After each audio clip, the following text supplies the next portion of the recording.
मेरे प्यारे भाइयों बहनों, तो कैसे हैं आप लोग और कैसी चल रही है आपकी बोर्ड 2026 की तैयारी। मैं आशा और उम्मीद करता हूं कि मेरे सभी प्यारे भाई बहन स्वस्थ होंगे, मस्त होंगे और अपनी 2026 बोर्ड परीक्षा में व्यस्त होंगे। तो आपकी तैयारी को बूस्ट करने के लिए मैं लेके आ चुका हूं, मैं हाजिर हो चुका हूं आपकी इस बेहतरीन सी अमेजिंग सी यूट्यूब क्लास। इस क्लास के अंदर हम लोग डिस्कस करने वाले हैं आपके साथ आपके पूरे क्लास 12 फिजिक्स के सबसे महत्वपूर्ण नियम, और जो नियम आपको टॉपर बनाएंगे बोर्ड एग्जामिनेशन में, केवल वही नियम हम डिस्कस करेंगे। और भैया मैं आपकी जानकारी के लिए बता दूं कि यूपी बोर्ड के अंदर जो एग्जाम्स में जो नियम आते हैं, भले ही वो कूलॉम का नियम हो, गाउस का नियम हो, बायो-सैवर्ट का नियम हो, एम्पियर का नियम हो, किरचॉफ का नियम हो, सारे नियम कराऊंगा ही नहीं। मेरा काम सिर्फ कराना नहीं, मेरा काम है आपको एक एक नियम, एक एक कंसेप्ट आपके दिमाग में फिट कर देना। तो अगर आप सिंसियर हैं तो आप कॉपी पेन लेकर बैठना और सारी चीजों को नोट डाउन करना। और हां, मैं इस तरीके से एक्सप्लेन करूंगा, इस तरीके से समझाऊंगा कि अगर आप इन नियमों को पहली बार भी कर रहे हैं ना, तो भी आपको चीजें समझ में आएंगी। अगर आप पहले कर चुके हैं इन चीजों को, तो आपका दोबारा से इनका एक बेहतर रिवीजन हो जाएगा। और जो जितना अच्छा रिवीजन करेगा उसका क्लास 12 बोर्ड के अंदर उतना अच्छा परसेंटेज आएगा, जो जितना अच्छा रिवीजन करेगा। प्यारे भाई बहन, मैं शुरुआत कर चुका हूं हमारे नियमों के ऊपर, और हमारा फर्स्ट नंबर क्या कह रहा है हमसे, क्या क्वेश्चन हमसे बोल रहा है। हमारा पहला नंबर क्वेश्चन नंबर 1 हमसे क्या बोल रहा है कि कूलॉम का विद्युत बल संबंधित नियम लिखिए।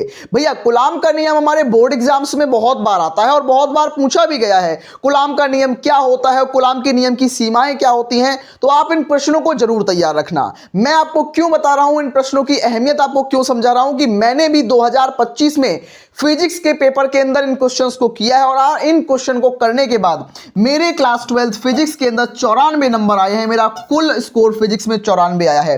तो अगर आप चाहते हैं बेहतर नंबर लाना, तो इन प्रश्नों को आप जरूर तैयार करना, इन नियमों को आप जरूर तैयार करना। और अगर आप मुझे अच्छा लाइक करते हैं, आपने सारे दोस्तों को शेयर करते हैं, तो 100% मैं नेक्स्ट क्लास पे लेके आऊंगा सारे महत्वपूर्ण बहुविकल्पी 2 मार्क्स वाले क्वेश्चन, 3 मार्क्स वाले क्वेश्चन, 5 मार्क्स वाले क्वेश्चंस का एक बढ़िया वन शॉट, तो आपको बहुत मार्क्स अच्छे दिलाएगा। आइए शुरू कर देते हैं।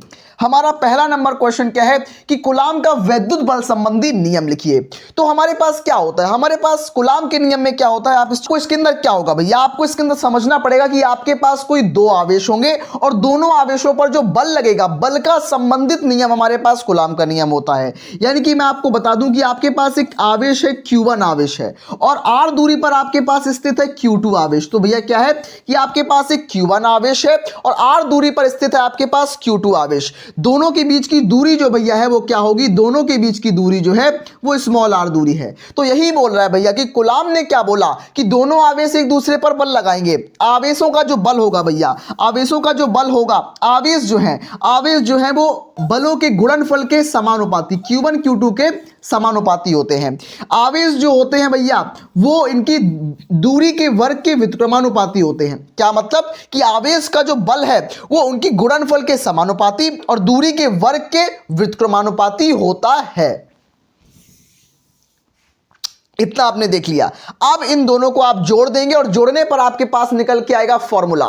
फॉर्मूला क्या निकल के आएगा भैया, फॉर्मूला ये निकल के आएगा कि F बराबर क्या होता है, K Q1 Q2 upon R square. ये हमारे पास क्या होता है, कूलॉम्स के लॉ का फॉर्मूला। तो आप इस फॉर्मूले को बिल्कुल नहीं भूलोगे, आप इस सूत्र को, इस फॉर्मूले को अपने दिमाग में क्रिस्टल क्लियर रखोगे। आई होप मेरे प्यारे भाई बहन आप लोगों ने कूलॉम के नियम को बहुत आराम से समझ लिया होगा, सीख लिया होगा।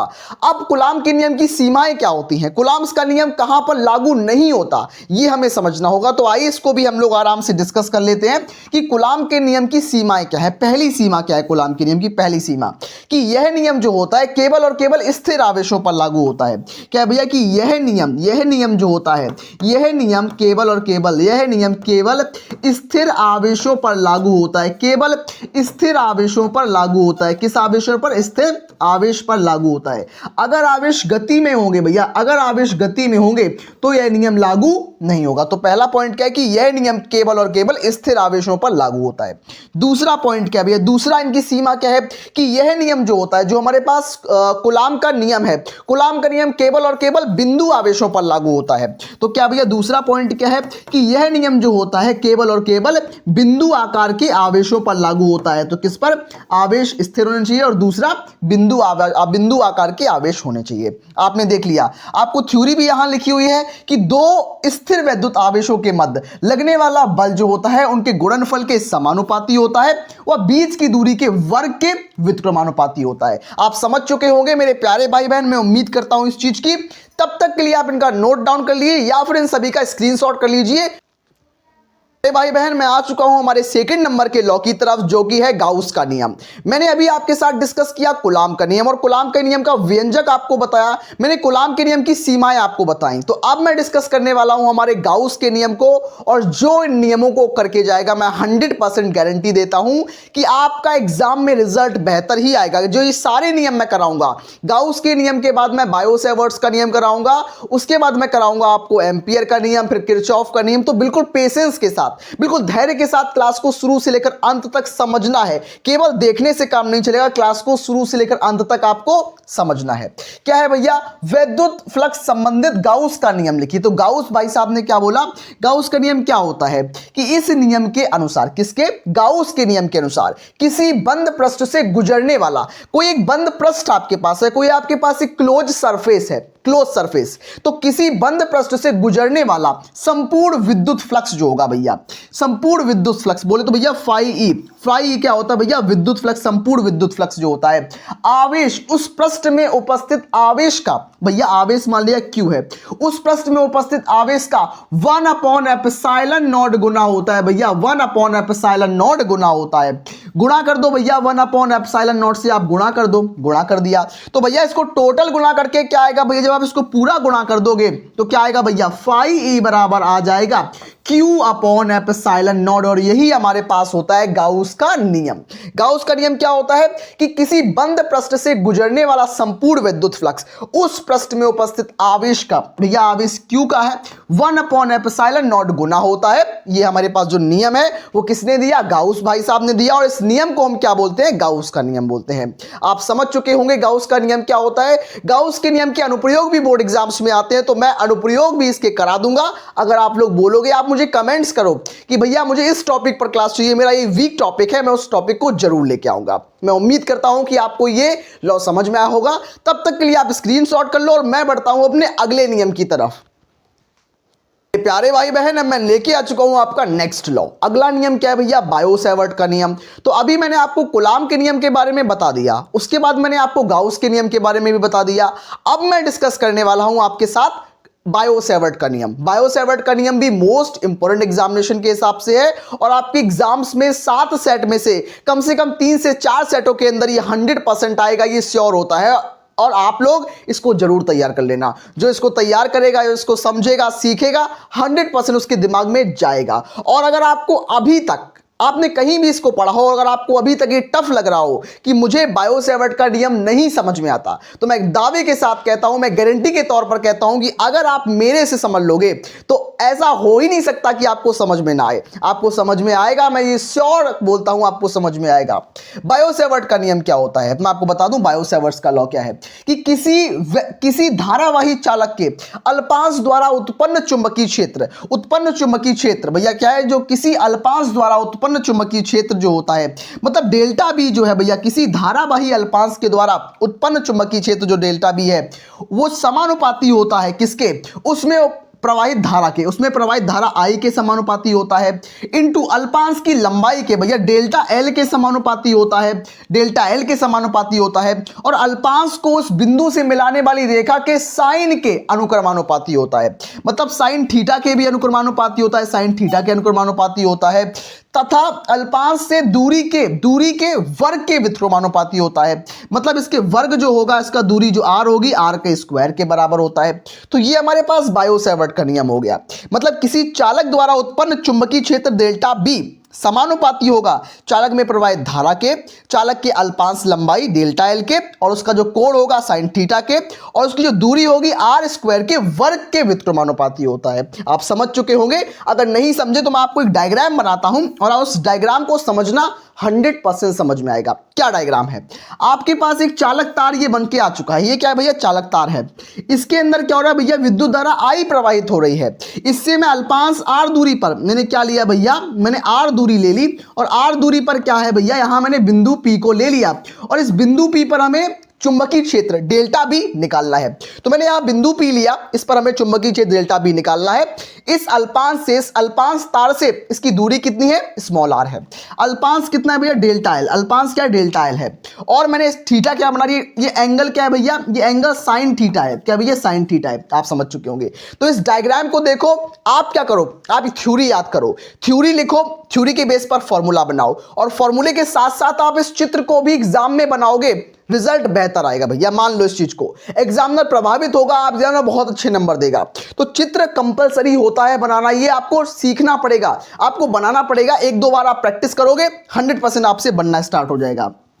अब क्या है भैया, अब क्या होगा कि जब ये समानुपाती का चिन्ह हटेगा, इसको भी हटा के देख लो, तो डेल्टा बी इक्वल्स टू क्या होगा, इस समानुपाती को हटाएंगे तो क्या आएगा भैया, म्यू नॉट अपॉन 4 पाई आएगा। क्या आएगा भैया, mu not upon 4 pi into क्या है, into I del L sine theta upon क्या है भैया, अपॉन आर स्क्वायर। तो ये हमारे पास बायो-सैवर्ट का टोटल नियम ये निकल के आ चुका है कि B बराबर mu not upon 4 pi I del L sine theta upon R square. ये निकल के आ चुका है हमारे पास बायो-सैवर्ट के नियम का व्यंजक। तो मेरे प्यारे भाई बहन, मैं उम्मीद करता हूं कि आपको बायो-सैवर्ट का नियम समझ में आ चुका होगा। नेक्स्ट अपने अगले नियम की तरफ बढ़ते हैं, जो कि है एम्पियर का परिपथीय नियम। तब तक के लिए आप सभी लोग इसका स्क्रीनशॉट कर लीजिए या फिर नोट डाउन कर लीजिए।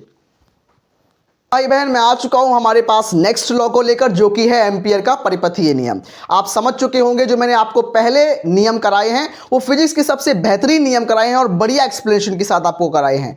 अब मैं डिस्कस करने जा रहा हूं आपके साथ एम्पियर का परिपथीय नियम क्या बोलता है। आपने बायो-सैवर्ट का नियम देख लिया, उसको समझ लिया, उसको सीख लिया, डायग्राम के साथ सीख लिया। अब मैं आपको बताऊंगा एम्पियर का परिपथीय लॉ क्या बोलता है, एम्पियर का परिपथीय नियम क्या बोलता है। तो इस नियम के अनुसार चुंबकीय क्षेत्र का किसी बंद वक्र के लिए रेखीय समाकलन जो होगा, मतलब चुंबकीय क्षेत्र का किसी बंद वक्र के लिए, मतलब डेल्टा क्या होगा भैया, इंटीग्रेशन बी डॉट डीएल बराबर क्या होगा, इंटीग्रेशन बी डॉट डीएल का मतलब है कि रेखीय समाकलन किसका, चुंबकीय क्षेत्र के लिए किसी वक्र का रेखीय समाकलन उस पथ द्वारा घिरी नेट धारा का भैया म्यू नॉट गुना होता है। भैया म्यू नॉट गुना होता है किसका, नेट धारा का। तो नेट धारा आई होगा इंटू भैया क्या है, इंटू म्यू नॉट हो जाएगा भैया। तो क्या हो जाएगा कि integration B dot DL, integration B dot DL बराबर क्या होगा, म्यू नॉट इंटू आई। तो ये क्या है भैया, ये हमारे पास व्यंजक सामने निकल के आ चुका है। किस चीज का व्यंजक है, ये हमारे पास एम्पियर के परिपथीय नियम का व्यंजक है। तो आपने सीख लिया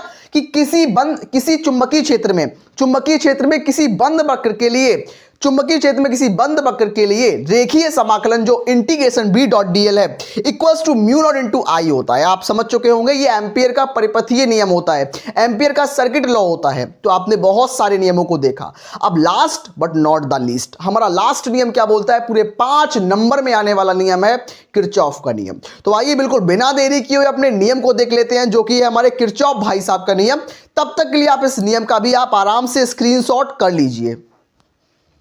भाई बहन, मैं लेके आ चुका हूं आपको इसका लास्ट लॉ, जो कि है किरचॉफ भाई साहब का नियम। तो किरचॉफ ने कितने नियम दिए थे, किरचॉफ ने वैद्युत बल संबंधी, मतलब इलेक्ट्रिक सर्किट के संबंधी 2 नियम दिए थे। कौन सा नियम था भैया, 2 नियम दिए थे। पहला नियम जो था वो धारा का नियम था और दूसरा नियम जो था भैया वो वोल्टता का नियम था। तो मैं बिल्कुल आपको दोनों नियमों को समझाऊंगा। सबसे पहले मैं आपको धारा का नियम समझाऊंगा, उसके बाद मैं आपको उसके वोल्टता के नियम को समझाऊंगा।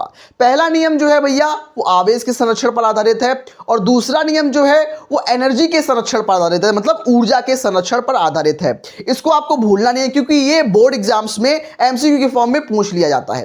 तो आइए डिस्कस करते हैं हमारा पहला लॉ। भैया हमारा फर्स्ट लॉ हमारा क्या बोलता है, धारा का नियम। हमारा पहला नियम क्या है, धारा का नियम। धारा का नियम, पहला नियम किसका है, धारा का नियम। तो किरचॉफ भाई साहब ने 2 नियम दिए, पहला नियम धारा का नियम। तो आइए सबसे पहले हम धारा के नियम को देख लेते हैं, उसके बाद हम डिस्कस करेंगे कौन सा, अपना वोल्टता का नियम। तो धारा का नियम क्या बोलता है, किसी बिंदु या संधि पर, क्या है भैया कि किसी बिंदु या संधि पर, किसी बिंदु या संधि पर, संधि मतलब जंक्शन होते हैं ना, बिंदु या संधि पर मिलने वाली, बिंदु या संधि पर मिलने वाली समस्त धाराओं का, मिलने वाली समस्त धाराओं का बीजगणितीय योग, मिलने वाली समस्त धाराओं का बीज गणितीय योग भैया, बीज गणित योग, बीज गणित योग जो होगा भैया, बीज गणित योग जो होगा वो सदैव शून्य होता है। तो किसी बिंदु या संधि पर मिलने वाली, किसी बिंदु या संधि पर मिलने वाली समस्त धाराओं का बीज गणितीय योग जो होता है भैया, बीज गणितीय योग जो होता है सदैव शून्य होता है। कैसा होता है? सदैव जो होगा सदैव शून्य होता है। सदैव शून्य मतलब जीरो होता है। और ये नियम जो होता है वो आवेश के संरक्षण पर आधारित होता है। तो ये हमारे किरचॉफ भाई साहब का फर्स्ट लॉ है, किरचॉफ भाई साहब का फर्स्ट लॉ है। और ये नियम जो होता है वो आवेश के संरक्षण पर आधारित होता है। किसके? चार्ज के कंजर्वेशन पर बेस्ड है। आपने ये देख लिया। आपको इसमें चित्र भी बनाना पड़ेगा। क्या चित्र होगा भैया? आपको चित्र बनाना पड़ेगा कि कोई एक संधि है। संधि मतलब यहां पर बहुत सारी धाराएं आकर मिल रही हैं, मतलब इसमें बहुत सारी धाराएं आकर मिल रही हैं। इस तरीके से बहुत सारी धाराएं मिल रही हैं। इसमें एक होगा भैया, यहां पर आप मान लो इसमें एक धारा, आप मान लो इस तरीके से धाराएं मिल रही हैं। ये धारा अंदर जा रही है, ये धारा बाहर जा रही है, ये धारा अंदर जा रही है, ये धारा बाहर, ये अंदर जा रही है, ये बाहर जा रही है, ये भी बाहर जा रही है, ये भी बाहर जा रही है। इसको बोलेंगे हम I1, इसको बोल देंगे हम I2, इसको बोल देंगे हम I3, इसको बोल देंगे हम I4, इसको बोल देंगे हम I5। मतलब हमारे पास 5 धाराएं हैं और सभी धाराएं कहां पर मिल रही हैं? आकर इस बिंदु पर, इस संधि पर मिल रही हैं आके धाराएं। सिंपल है, आप समझ रहे हैं कि बहुत सारी धाराएं आकर हमें इस संधि पर मिल रही हैं। तो क्या होगा भैया? इसमें जो बाहर कौन सी निकल रही है, इसमें क्या होता है? I इनपुट जो होगा भैया, जो I इनपुट है, I इनपुट का मतलब क्या है? जो आने वाली धारा है। I इनपुट जो होगा भैया, जितनी धारा अंदर आएगी बराबर होगा वो I आउटपुट के। भैया जितनी धारा अंदर जाएगी, जितनी धारा अंदर जाएगी उतनी धारा बाहर निकलेगी। तो ये हमारा लॉ याद रखना, I इनपुट बराबर जो होगा भैया I आउटपुट। मतलब जितनी धारा अंदर जाएगी उतनी ही धारा बाहर निकलेगी। तो आप ये लॉ लिखना, आप उसके साथ डायग्राम बनाना, आप उसका फॉर्मूला लिखना, आपको पूरा नंबर 100% मिलेगा। और हाँ, इसको याद भी रखना कि आवेश संरक्षण पर आधारित होता है। किसका नियम? हमारे किरचॉफ भाई साहब का प्रथम नियम आवेश के संरक्षण पर बेस्ड होता है। इसको याद रखना, गलती से भी भूलना नहीं है, गलती नहीं करनी। तो मेरे प्यारे भाई बहन, तब तक के लिए आप इसका स्क्रीनशॉट कर लो। मैं बढ़ता हूं हमारे पास किरचॉफ भाई साहब के सेकंड नंबर लॉ की तरफ, जो कि है ऊर्जा के संरक्षण पर आधारित। किरचॉफ भाई साहब का दूसरा नियम जो कि है वोल्टता का नियम। तो अब हम डिस्कस करने वाले हमारे पास सेकंड नंबर लॉ जो होता है वोल्टता का नियम। क्या है भैया? वोल्टता का नियम, वोल्टता का नियम। तो ये हमारा सेकंड नंबर का लॉ, उन्होंने 2 नियम दिए थे। पहला था धारा का नियम और दूसरा है वोल्टता का नियम। तो आइए हम डिस्कस कर लेते हैं वोल्टता का नियम हमसे क्या बोलता है, क्या इसको समझते हैं हम लोग। वोल्टता का नियम क्या होता है? किसी वैद्युत परिपथ में क्या होगा भैया? किसी वैद्युत परिपथ में, किसी वैद्युत परिपथ में, किसी वैद्युत परिपथ में, किसी वैद्युत परिपथ में बंद पाश के, किसी वैद्युत परिपथ में संगत बंद पाश में बहने वाली धारा जो होगी और उसका जो प्रतिरोध होगा, उसका गुणनफल जो होगा, उसका जो विद्युत वाहक बल होगा, उसके गुणनफल के, उसके योग के बराबर होगा। आपको मैं समझाऊंगा, लिख के आपको परिभाषा सिखाऊंगा। परिपथ में, किसी वैद्युत परिपथ में बंद पाश के, किसी वैद्युत परिपथ में बंद पाश के, बंद पाश के विभिन्न भागों में, बंद पाश के विभिन्न भागों में, विभिन्न भागों में बहने वाली धारा I, विभिन्न भागों में बहने वाली धारा I, विभिन्न भागों में भैया बहने वाली धारा I, विभिन्न भागों में बहने वाली धारा जो I है, बहने वाली धारा I तथा उसके संगत प्रतिरोध R तथा उसके संगत प्रतिरोध R तथा उसके संगत प्रतिरोध R, संगत प्रतिरोध जो होगा, संगत प्रतिरोध R जो होगा, संगत प्रतिरोध जो होगा वो R, संगत प्रतिरोध R का गुणनफल, R का जो बीजगणितीय योग जो होगा, उनका गुणनफल जो होगा, R का गुणनफल जो होगा, गुणनफल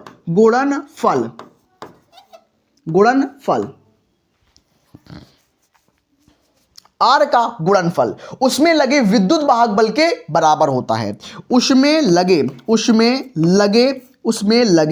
विद्युत वाहक बल, विद्युत वाहक बल के बराबर होता है, उसमें लगे वैद्युत वाहक बल के बराबर होता है, बल के बराबर होता है, उसमें लगे वैद्युत वाहक बल के बराबर होता है। और ये क्या होता है भैया, हमारे किरचॉफ का दूसरा लॉ होता है। और किस पर बेस्ड है ये हमारे ऊर्जा के संरक्षण पर बेस्ड है भैया, ऊर्जा एनर्जी के कंजर्वेशन पर बेस्ड होता है, ऊर्जा के संरक्षण पर आधारित है। इसका मतलब क्या है भैया कि किसी परिपथ के बंद पास के विभिन्न भागों में बहने वाली धारा आई, मतलब उसमें बहने वाली धारा आई, उसके संगत प्रतिरोध आर का जो भैया बीजगणितीय योग होगा वो बराबर होगा उसमें लगे विद्युत वाहक बल के बीजगणितीय योग के।